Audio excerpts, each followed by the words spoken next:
Hello and welcome to the full moon in Pisces video, the full moon taking place on September 10th.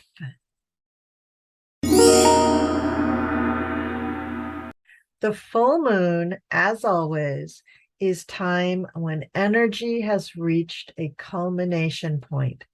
So whatever you have been working towards since the last new moon or since the last full moon will have reached its peak by this time.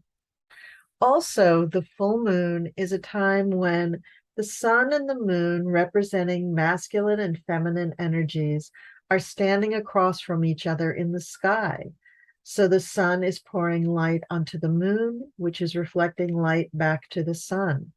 This is the yin and yang energy that we all feel at the time of the full moon. This also forces you to deal with unresolved issues because while the moon likes to hide things, the sun pours its light out and shows things for what they really are. The sun shines a light on the darkness, and this is where you can begin to identify things that you need to work on.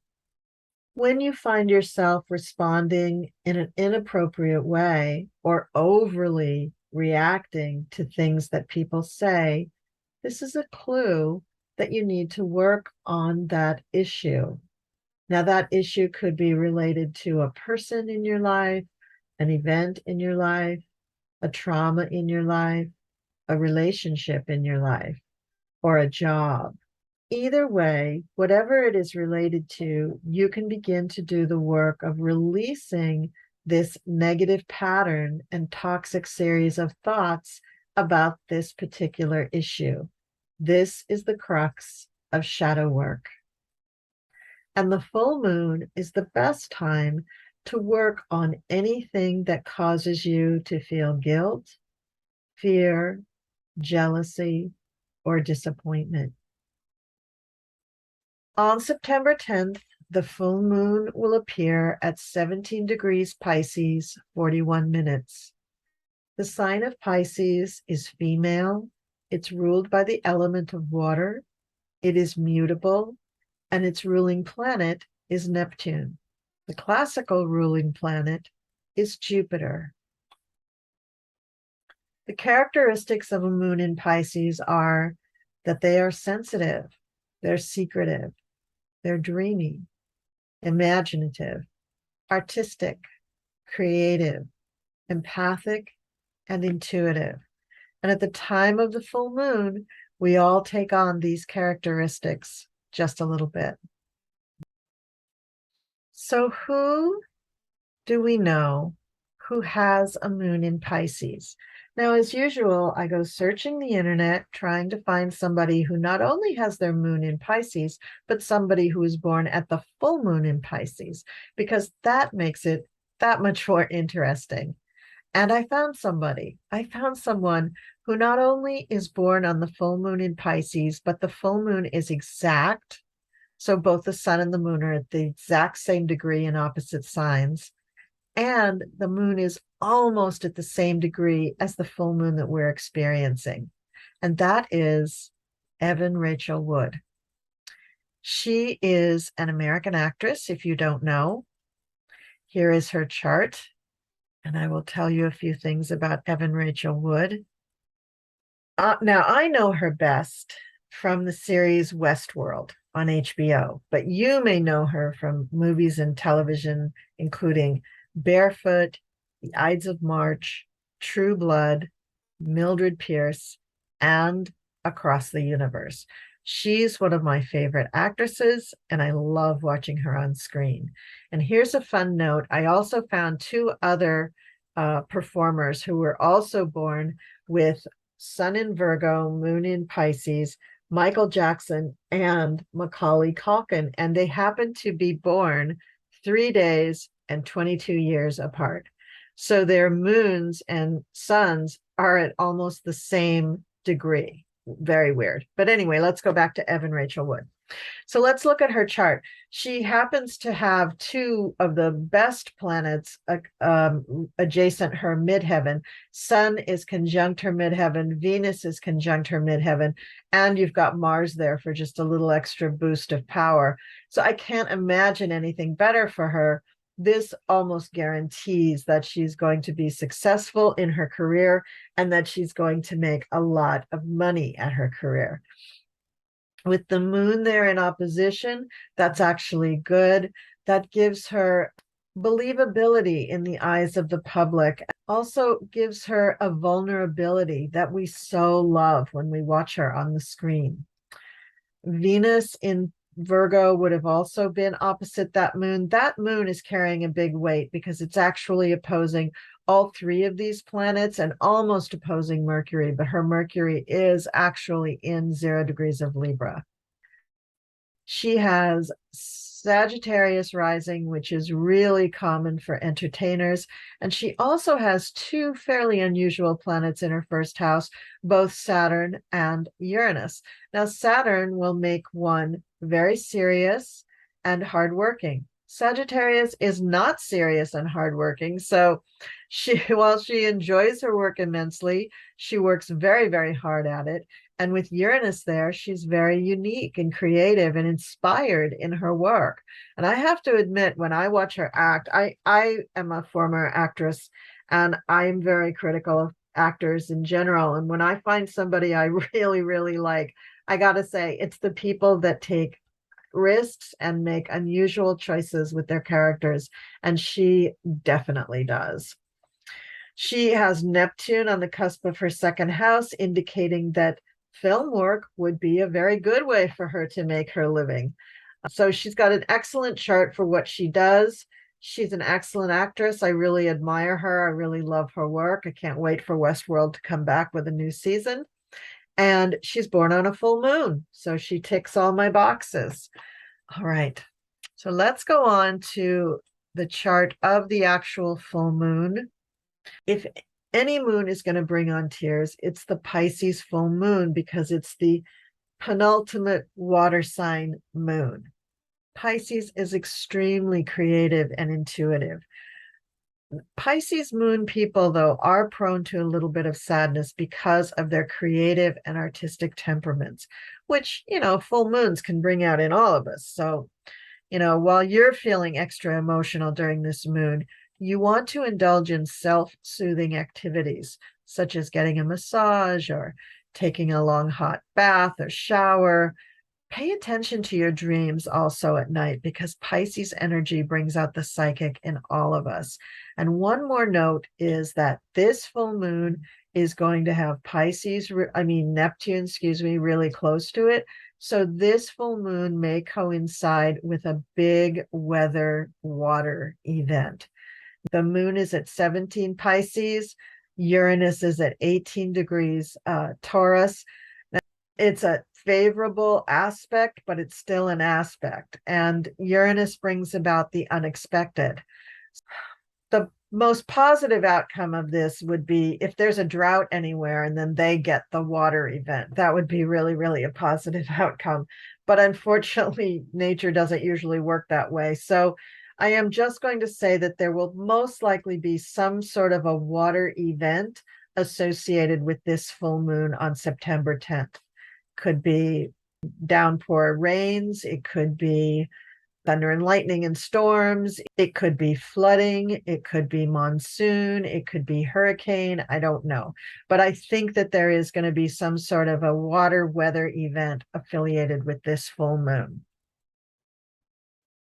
Pisces is a dualistic sign. It's the two fishes swimming in an opposite direction. So this mimics the yin-yang symbol. Part of you is in me, part of me is in you. There are dark and light in each of us, feminine and masculine in each of us, good and bad in each of us. Pisces seems to be very emotional because they swing between these dualities like water flowing from the tide. The ebb and flow of their lives is linked to water. They are sensitive and like water, they fill up the container, but also have the power to change the structures in which they're held. Their power lies in the ability to gently but powerfully affect those around them. They are intuitive, like all water signs, and if they embrace these abilities, they are more secure in their everyday life. But very often, the stresses and strains of everyday life are overwhelming for the Pisces native. And in this case, they have to work at keeping balanced. The key to balance lies in identifying and expressing your spiritual needs while maintaining order in your everyday life. Neglecting either will backfire. You would either be living in chaos or as if you're in the military. Now, as I said, this full moon harmonizes with Uranus, suggesting an easier, more natural acceptance of change and progress now. So we may find that some politicians decide to acquiesce and actually acknowledge that climate change exists under this full moon. A couple of additional points having to do with this full moon. It's going to affect people who were born with personal planets and points at approximately 15 to 21 degrees of the mutable signs, Gemini, Virgo, Sagittarius, and Pisces, and 0 to 2 degrees of the cardinal signs, Aries, Cancer, Libra, and Capricorn, most significantly. So look in your chart, see where you have those degrees, and buckle in if you're affected. Now let's go on to predictions for all the signs. First sign is Aries. Aries, this full moon is going to affect your 12th and 6th houses. Now, Neptune's going to be in your 12th house along with the moon. So this is going to be a very, very emotional moon, but a very private moon. I suspect that you're not going to be out and about on the full moon on September 10th. And I believe that the September 10th is a Saturday. Yes, it is. So unusual for you, but you're not going to be out and about on this full moon. It's going to be something you want to honor in private. You've got the Sun and Venus and Mercury in your 6th house. So it's a good bet that you've been working hard anyway, and that you may even have some sort of work obligation on this date, causing you to not be out with the crowd. You've got Mars and Gemini in your 3rd house squaring this full moon, and this is where the tension's going to come in. This could be some tension from your siblings, or it could be some tension from a neighbor, but someone in your sphere is throwing a wrench in the works, and you're not going to feel like really being jovial and happy and partying on the time of this full moon. Like I said, it's going to be private, emotional, tremendously emotional.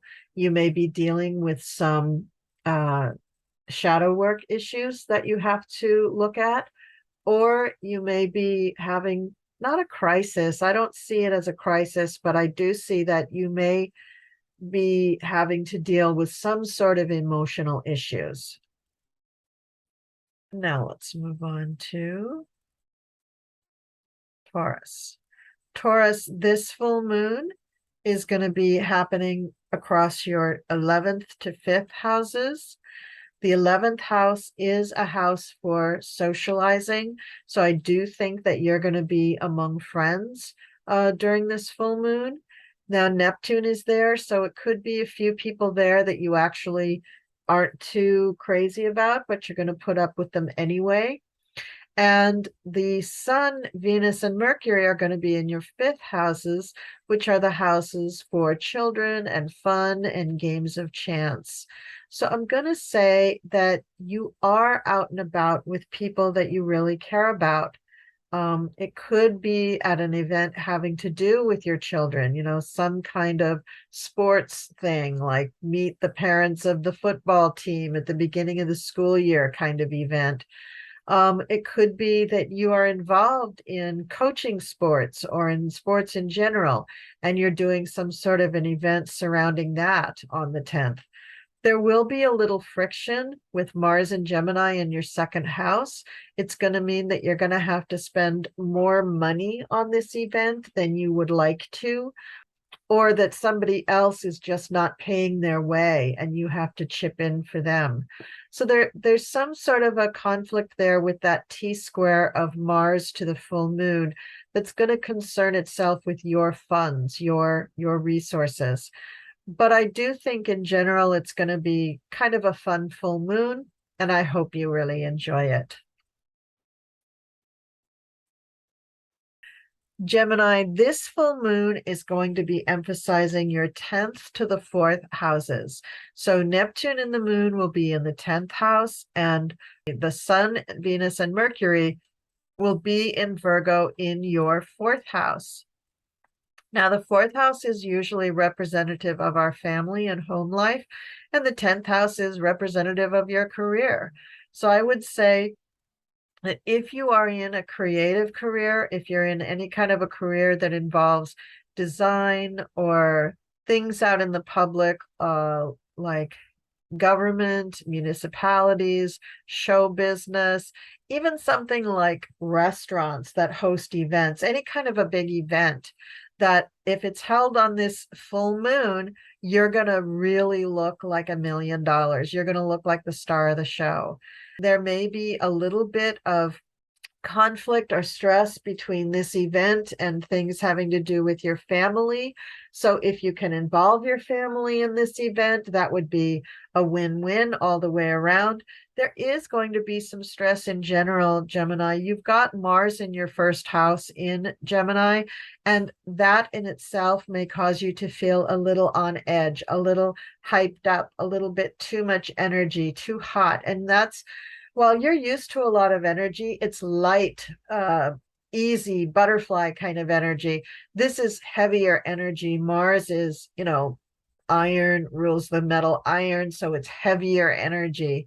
And I just worry that this is going to kind of put a damper on things for you, or at least throw a wrench in the works and present a conflict, I guess, is what I'm trying to say. I do think that the actual event, whatever it is, that if it is an event that's going off on the 10th, I think it will be successful for you, but I think you will pay a price. All right. Cancer. So Cancer, this full moon is happening between your 9th and 3rd houses. You've got Neptune and the moon in your 9th house, and you've got Sun, Venus, and Mercury in your 3rd house. Now, the moon and Neptune in your 9th house, Cancer, probably some far-flung desires, some big goals of yours to take big, far-reaching trips will be culminating now. So you are either launching a trip, you're going on a trip, or you're planning a trip, or you want to plan a trip.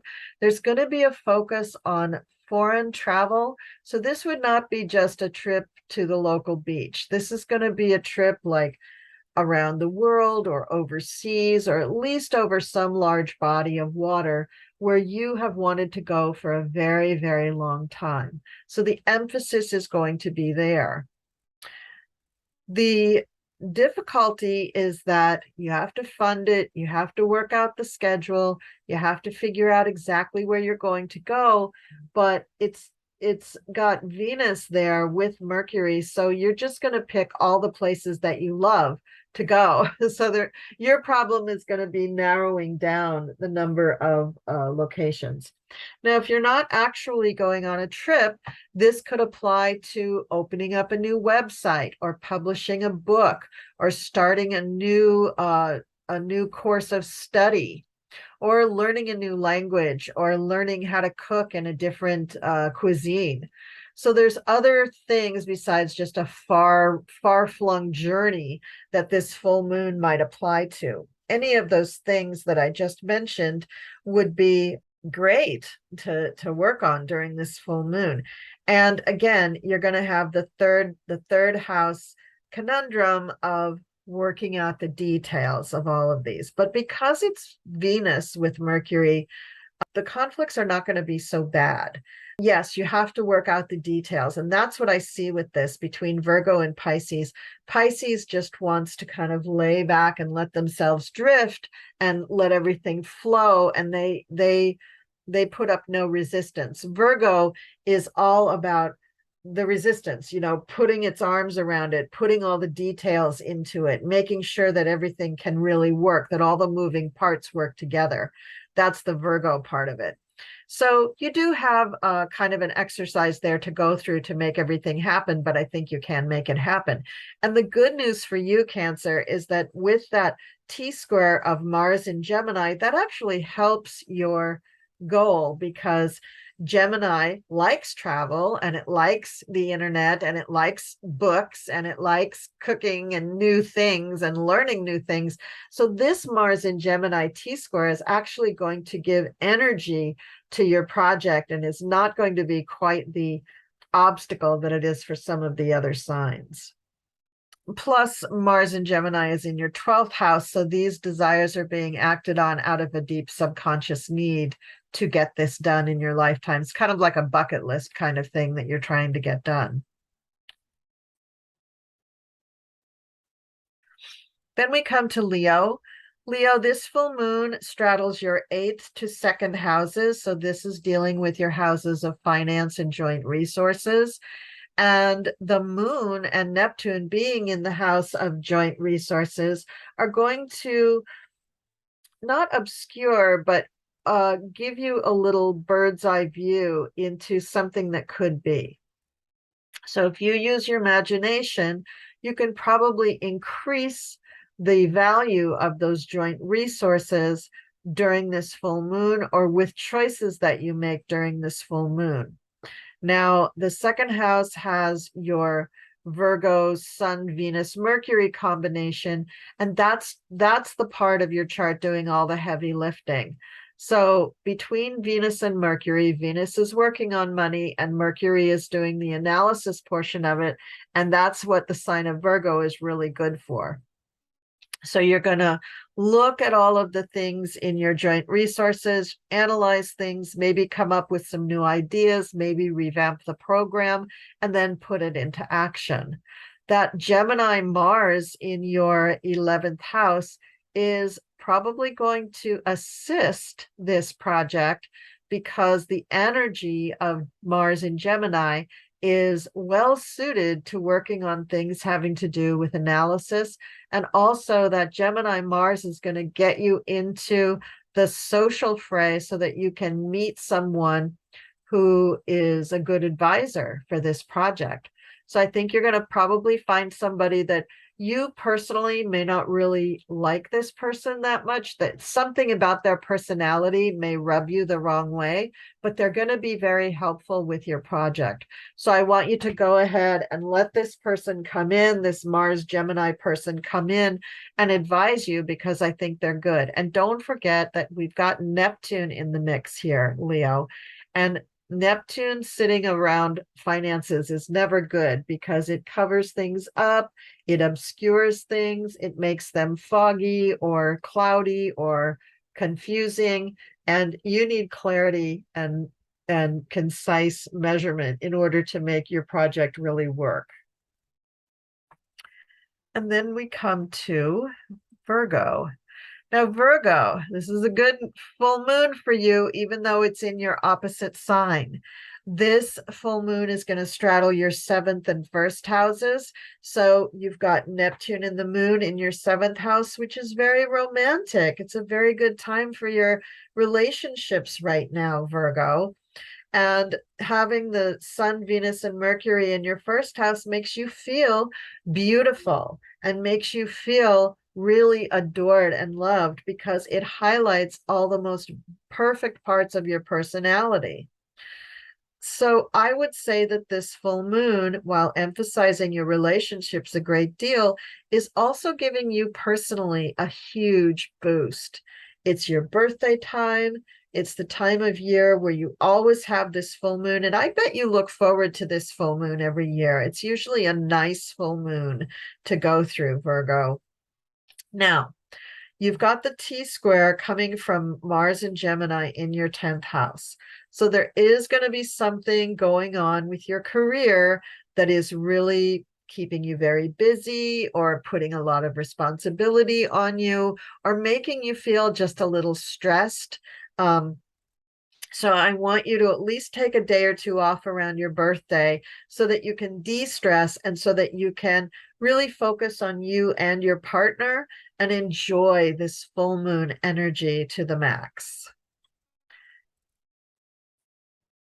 And then we come to Libra. Libra, this full moon straddles your 6th to the 12th house, and Mars in Gemini is going to be in your 9th house. So the 6th house, where you have Neptune and the moon, has to do with your health, your body, maybe your pets, and also your work environment and the things that you do every single day. And so you're going to feel a little bit more dreamy and artistic and emotional, very emotional about the things that you do every day. And it's kind of unusual, Libra, because one does not usually get emotional about one's job unless you're at your retirement party. So you've got the Sun, Venus, and Mercury in your 12th house, being very non-emotional about all of your subconscious thoughts and all of your dreams, but also maybe calling attention to someone in your past or somebody who lives at a great distance that you have forgotten about. And now they come to mind, and you want to rectify that situation. You want to reach out to them and connect with them. And that may be another reason for the emotions coming to the surface. The 9th house Mars might be the impetus that you need to go make a visit to this person who's at a distance. It may spark an impromptu trip or travel overseas. Not a short trip. It's going to be a longer trip. You might not stay there very long, but you're going to go. Or it could be that you reach out over the internet, or that you send them a book, or make a promise to go visit them. Another thing that might happen with that Mars is you could decide that you can't go on the trip because you're going to work on publishing a book, or going back to school, or something that holds you up that has to do with a 9th house issue. Different cultures, different cuisines, different religions, things like that. Something in those 9th house categories, something to do with foreign countries, the law, the internet, space, computers, publishing. Something in that arena is going to be contrary to what you're trying to do during this full moon. All right. Then we come to Scorpio. Scorpio, this full moon is happening between your 5th and 11th houses. The 5th house with Neptune and the moon means that you're going to be enjoying a great deal of fun, kind of loony fun, kind of really set yourself free kind of fun on this full moon. It may involve your kids. It may involve sports. It may involve, games of chance. You may go to a fair, or you may go to a gambling casino, or something that's really fun, Scorpio, on the time of this full moon. And the other side of it, the 11th house, is going to be groups. So you may be going in a group. The Sun, Mercury, and Venus means that your groups are going to be very happy, very fun, very involved with you right now. And the clash comes from Mars in the 8th house. So Gemini Mars, there may be some movement or some changes or some need for a change in your joint finances that puts a crimp in your plans for this full moon. However, I think you can get through it. I think you're pretty savvy, Scorpio. So make sure you call up your financial advisor and say, hey, that stock's really dropping. Take me out. Give them the instructions, and then go off and have your fun at the fair. Sagittarius, this full moon is going to straddle your 4th to the 10th houses. Fourth house is going to involve Neptune and the moon, which means that the focus is going to be on your family. And the other part of the focus is going to be on your career. So with Neptune and the moon in your fourth house, look out for water things. There may be some sort of water damage that occurs in your house. There may be some sort of water event near your house. So I want you to be aware of that's a real possibility. In addition, it might just be that you're unaware or something is hidden that could actually damage the house and could cost you a lot of money. So Sagittarius, if you are aware of repairs that need to be made to anything having to do with water, like pipes or humidifiers or hot water heaters or plumbing of any kind, then do it before the full moon, because dollars to donuts, this full moon is going to cause something to go down because the moon is conjunct with Neptune, and that rules water big time.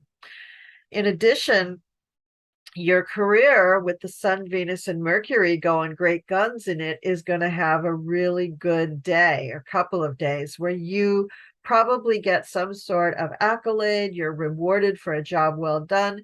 You're recognized in your career in a very advantageous way.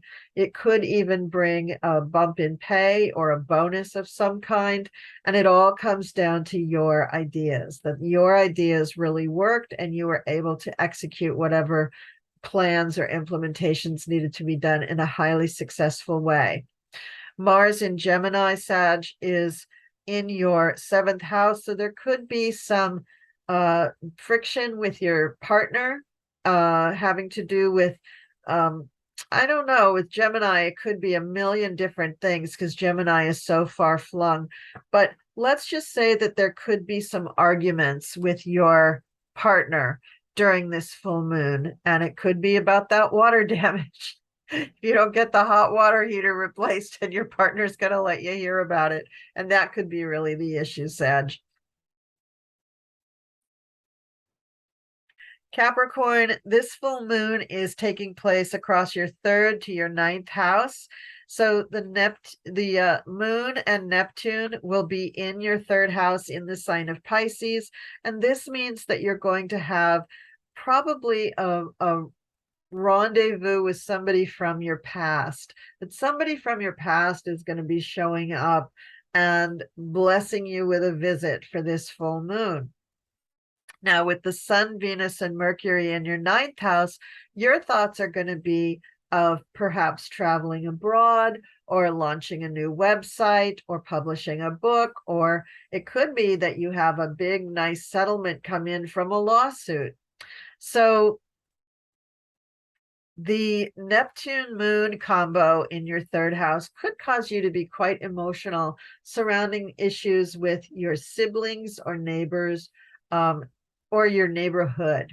So you are probably going to have a bit of a weepy full moon going on here, and yet you have much to celebrate with the sun, Venus, and Mercury in the ninth house, giving you some sort of a reward on that front. Now, the conflict is coming from that Gemini Mars, which is in your sixth house. That's your house for work, also for daily routines and your health. So watch yourself. This is the time when you could have an accident having to do with your hands. Gemini rules the hands. So be careful, Capricorn. Don't try to fix that fence by yourself. You'll probably end up banging that hammer and bashing some bones in your hands. So be really careful, Capricorn. What else can I say for you? This full moon is, these are all succeedent houses. So the result in this full moon is going to be coming from things that you have already set in motion in previous full moons. So I'm not too worried about the accidents to the hands. Usually you're pretty careful, Capricorn, although I know that you are a do-it-yourselfer. So I do think that it's, good idea to be a little careful with tools at this time.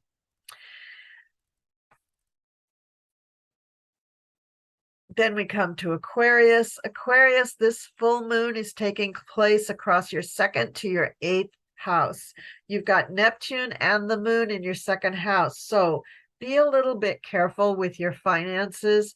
You could be misled about something having to do with your income, or they could lose a check, or some deposit might not go through, or something might get affected with your day-to-day, with your normal income, your normal monthly income.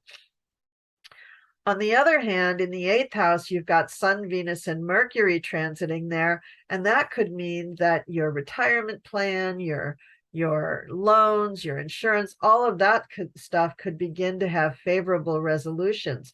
If you're invested in stocks or mutual funds, they could all go up. So you could have a very, very good month with your joint finances, but for your normal paychecks kind of finances, your monthly finances, those could be at risk, we'll say, in some way. Somebody's stealing something, or you're missing something, you're missing a zero off of your check, something weird like that could be happening. And I just want you to check things. Just check things in the beginning of September. Just check to make sure that all the deposits are going in the right amounts.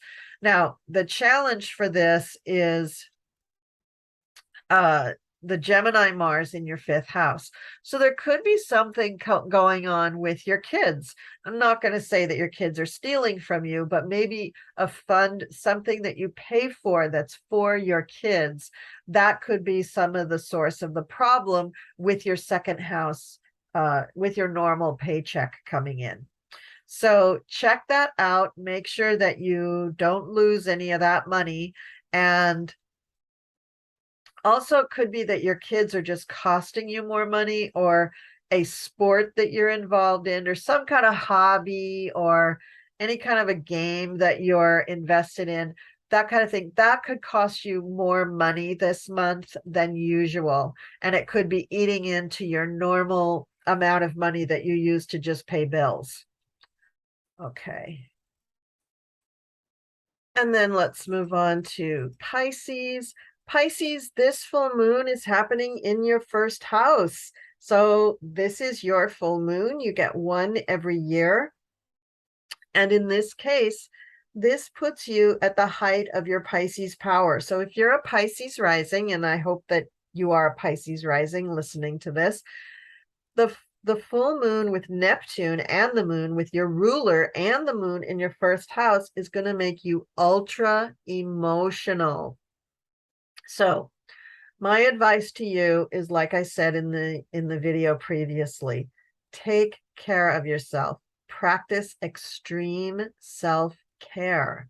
Probably all month, the whole month of September, it would be a good idea, Pisces, because your emotions are going to be running very high and very erratic. And with Neptune there, they could go really out of whack. So try to be calm, meditate, take long baths, sit in silence, be mindful, read books, do anything you can to stay calm and to keep your emotions steady.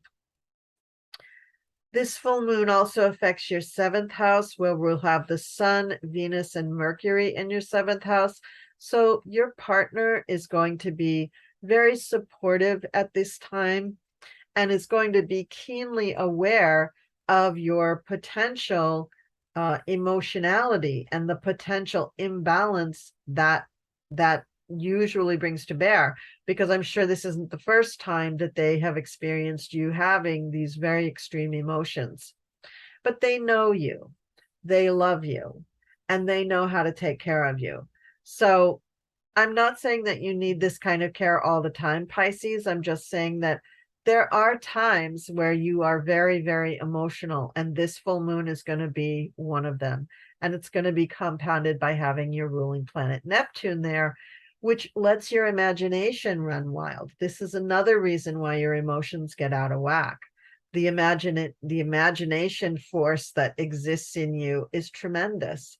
So another thing that you could do, Pisces, is use your imagination towards creating artistic things, do crafts, do a hobby, do painting, do dancing, do music, make music, listen to music, look at art, do things that calm you and make you feel really, really good, and try to stay balanced.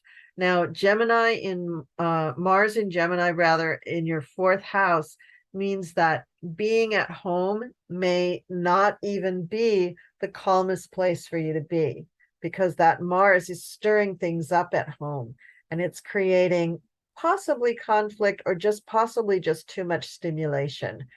Mars in Gemini is lots of activity, and Gemini is very social, so lots of social activity, and maybe too much for you just around the time of the full moon. You may really like having people around and activity around. Then again, you may not.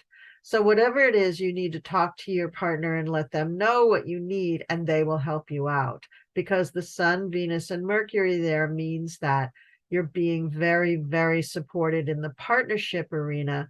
But that Mars in Gemini in your fourth house means that in the house area, there may just be too much stimulation.